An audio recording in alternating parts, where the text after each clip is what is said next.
my older sister, Kay, 32, my younger sister, Jay, 28, my younger sister's fiance, Matt, male 32. Kay and Matt met at work about 2.5 to 3 years ago. He was hired as a consultant at her company on a few months' assignment. They became close, but nothing happened because they probably didn't think it was professional. I think both, or I know that my sister at least, was hoping that it would develop into something more when his assignment was completed. Kay is very shy and private, but even with that, she couldn't stop talking about Matt to Jay and me. When she turned 30, we encouraged her to invite him too, with the rest of her close friends from work. She was very hesitant and panicked at first, but then she thought, yeah, why not?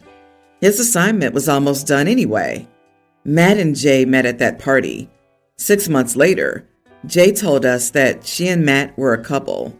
This devastated Kay, and I knew that, even though she held herself together and pretended to be happy for them. I almost made her confess her heartbreak to me because I couldn't just let her hurt alone without any support. She said that she was angry or disappointed. After her birthday, he changed towards her and became even a bit angry. Then when he left, he stopped talking to her. Kay said that she probably misinterpreted his interest in her. I know that she's still heartbroken about it. Matt was assigned to her company again, which was awkward at first, but eventually they became friends again. Now he's a part of the family.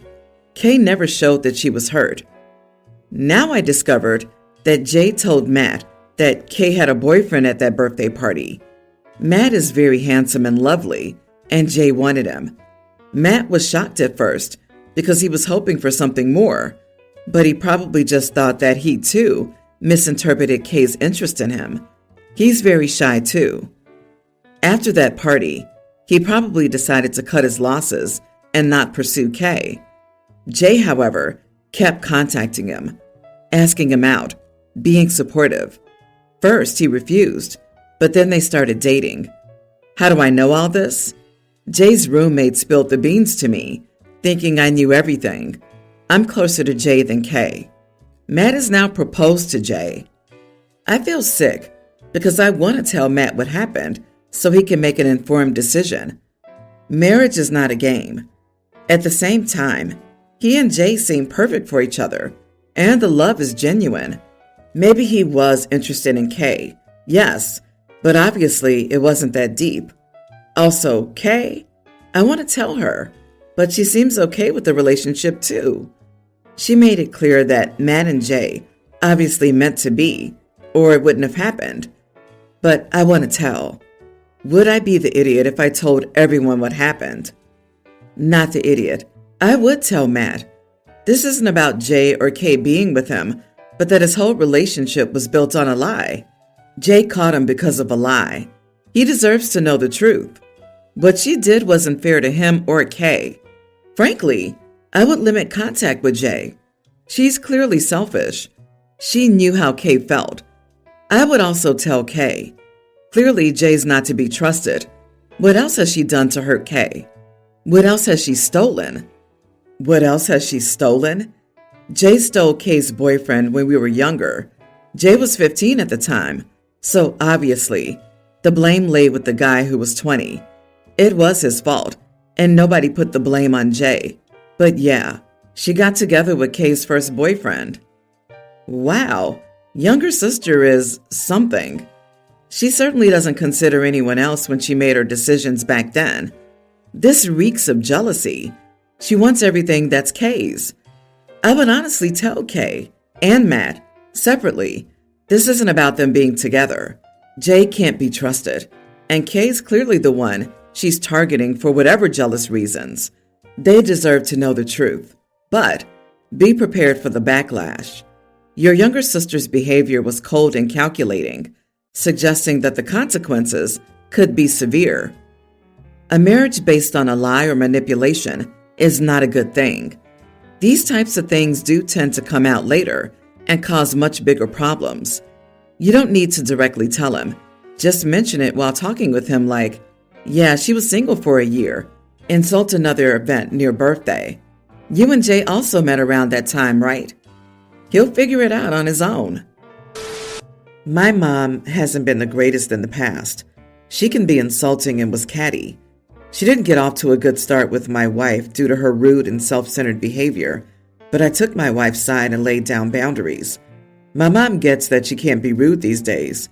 I fully understand that my wife will never like her. My mom probably won't like her either, and we'll all just avoid each other for the most part.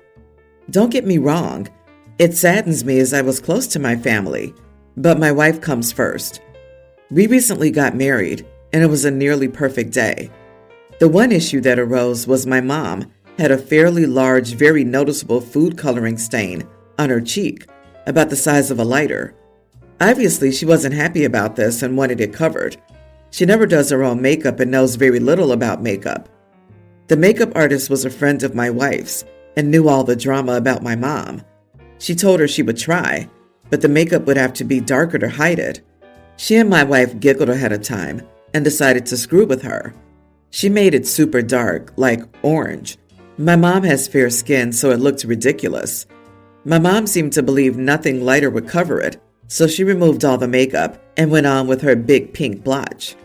I didn't know about this then, but we recently returned from our honeymoon, and my wife hosted a dinner to look at the wedding pictures. Her friends all began laughing about what they did to my mom. This was the first time I had heard about it, and I said that it was kind of mean and girlish. My wife gave me a look. Her friends kept saying it was funny, and my mom was dumb and got what she deserved. At this point, I got annoyed and said that they acted like middle school bullies and should be embarrassed. Whatever my mom had done in the past, she was not the problem on the wedding day. This might be way too far, but I said at least she laughed it off and moved on with her spot. They would have spent the whole day insecure and worried about Instagram. When they left, my wife became very upset and said I should be on her side 100%, not 95%.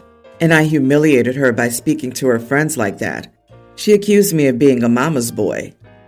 Not the idiot. You were correct. Your wife acted like a middle school bully, not an adult.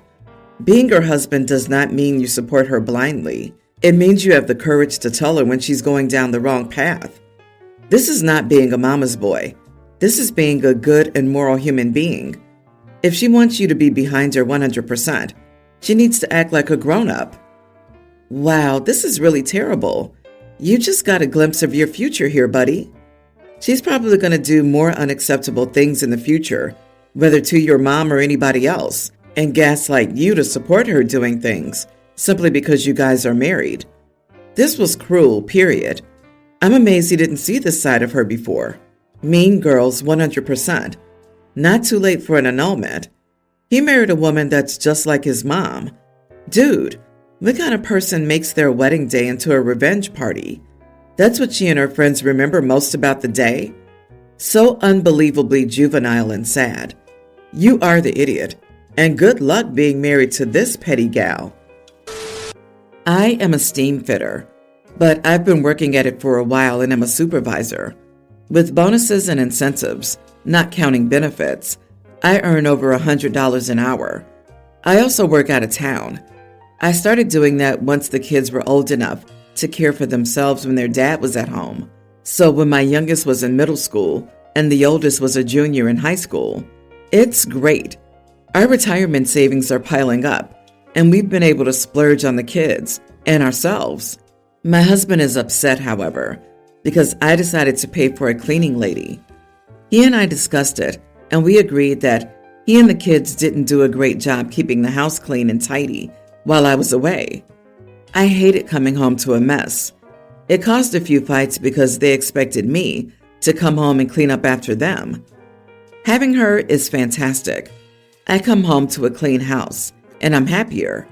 My kids have more time to study and do extracurriculars. They still have chores, but they're still expected to clean up after themselves. My husband came to me the last time I was home and said we should cut back on the service when I'm home and that I should be doing more housework. He thinks we're wasting money. I said that I work 14 days in a row and that those are 13-hour days. Yes, it is mostly paperwork, but his job as a teacher isn't much more physically challenging. I said that I could offer him two options. If he wanted, We could completely get rid of the service, and he and the kids could ensure the house was in good shape when I got home. Or he could pay me my hourly rate to do extra housework when I'm on my days off. He's upset with me and says that I'm being financially manipulative. If he and the kids actually did what they were supposed to do when I was away, none of this would be an issue. So you can afford it. Everything gets done. Everybody has free time. And nobody has to do crap they don't want to do. There aren't any fights over it. I mean, there's really no downside, and everybody wins. He's getting upset because you said if the maid goes, he'll have to do his fair share, which is very telling. You're not home to make the messes, but you're supposed to work that much and come clean up after him just because he wants to save money while getting to sit on his butt? People like your husband always reinforce my decision to stay single. His pride is hurt that she makes more than him, so he isn't the provider. This is definitely about control more than it is about cutting cost. If OP's at home fulfilling a traditional gender role instead of her job, the family finances will suffer more than if they continue to pay a cleaner. OP, not the idiot, but your husband is a misogynist one at that. Right? Like his proposal wasn't to get rid of the cleaning lady altogether. He still wants the cleaning lady when OP is away, but doesn't want her when OP is home. Spoiler, OP's husband is home every day. He's free to clean the house he lives in. The writing's on the wall. What an idiot. I adopted my pre-tween niece 5 years ago. Her parents just weren't fit to be parents. They're still involved in her life as her aunt and uncle. My niece is homeschooled. She goes to a co-op for 4.5 hours, 4 days a week. I work 3 12-hour shifts a week, so I usually need help getting her to and from co-op 1 to 3 days a week. My sister works nights and is available to take her. Since it's a drive back to the house, she usually hangs out at the co-op and helps with whatever they need. One mom at the co-op makes lunches for the kids as her contribution. She has all of their allergy and dietary info, and none of the kids have complained so far. Some examples of their lunches are turkey and ham sandwiches, PB&J, mac and cheese, chicken nuggets, grilled cheese, hot dogs, and occasionally pizza. She also gives them sides like a cracker, goldfish, Cheez-Its, chips, Ritz, veggie straws, etc., some kind of fruit slices or fruit cups, applesauce, and some kind of dessert, fruit snacks, cookies, brownies, etc., and a drink, usually milk or juice. My sister told my niece that she doesn't want her eating that crap, and that when she takes my niece to co-op, she'll be packing my niece's lunch. Apparently, she told my niece that carbs are bad for her, and that these lunches will make her fat. My niece came to me upset about it because she likes those lunches, and that's what everyone else eats. I told her my sister was wrong, and then sent her to play before calling my sister. My sister defended everything she did, and I told her that if she had concerns about my niece's diet, she would need to speak to me about it, not my niece. I also told her that I'm my niece's parent, not her, and that if she feels that she has the power to make unilateral decisions regarding her health without consulting me, I'll get her a babysitter that can take her to the co-op. A lot of my family is against me on this, and they say that it's my sister's kid, so she should have a say, and that my getting a babysitter will be cruel to both my niece and my sister. She's already staying with my neighbor during the day, but my neighbor can't take her to co-op. Am I the idiot for telling my sister she can't make decisions about my niece? Not the idiot. Your sister's pretty much lying. Carbohydrates are actually good for you. It sounds like the diet the co-op is following is actually doing pretty well. And I would just call your niece your daughter. Honestly, who the heck is your sister kidding? She's not your sister's kid. She's your kid. Did everyone forget about the adoption? The unfitness to be parents. From now on, from an adoptee standpoint, only refer to your daughter as your daughter. Trust me, she needs to hear it, and only refer to your sister as bio-mom when in a context like this, though otherwise aunt is fine. Do not let your sister make any decisions about your daughter. There's a reason you were able to adopt her. Your sister has no rights to her. I agree. Way to give an 8-year-old body issues in the future. You took your daughter in for a reason, and that reason is that your sister's unfit to be a parent. Your sister can't pass parenting off on you and then try to make stupid decisions for your daughter. Personally, I would get a babysitter and no longer leave the child alone with her. It isn't fair to let your sister cause harm by projecting her body image issues onto a child. So my husband, 38, and I, 36 female, are expecting our first child, a bouncing baby girl who's due in a few months. We were both over the moon when we found out the gender, but now things have gotten complicated to say the least. When we first started talking about names, the boy name was immediately decided. Stuart Jr., after my husband. No problem there. It's a classic name and carries family meaning. But for a girl, things got murky. My husband suggested Stuarta. No, you're not having a stroke. Apparently, his logic is that since Stuart ends in a T, we can just add an A to make it feminine. I explained why that doesn't work, how it sounds more like a furniture brand than a human name, and how she would be endlessly correcting people and explaining its origin. He's adamant, though. He says it honors him while giving our daughter a unique name. I've suggested alternative, feminine names that maybe share a similar sound or meaning to Stuart, names he's mentioned liking in the past, or even just going back to the drawing board entirely, but he's fixated on Stuart. Now, I love my husband dearly, and I understand wanting to honor family, but I can't imagine subjecting our daughter to a lifetime of awkward stares and endless questions about her unusual name. I also worry about potential bullying and the impact it could have on her self-esteem. So, am I the idiot for refusing to budge on Stuarta? Is there a compromise I haven't considered? Help a soon-to-be mama out. I'm speechless. That's absurd. Usually, I'm all for compromises in a relationship, but dear God, no. Don't budge. You can't subject your daughter to that. You are not the idiot. Naming a child is a 2 yes and 1 no situation.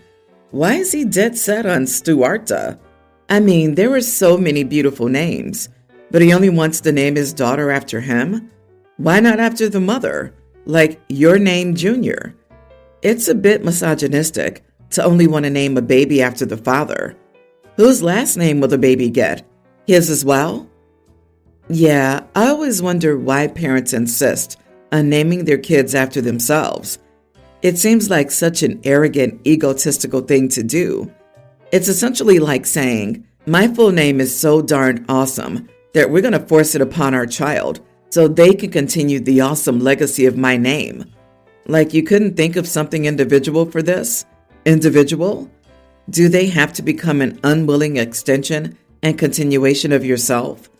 It's so weird, right? That's what I was thinking. Why does he have to be honored with his first child? That's such an outdated misogynistic practice. I'm sorry, but who's carrying the baby for 9 months and then dealing with the immense pain of labor? But no, let's honor the father and his contribution.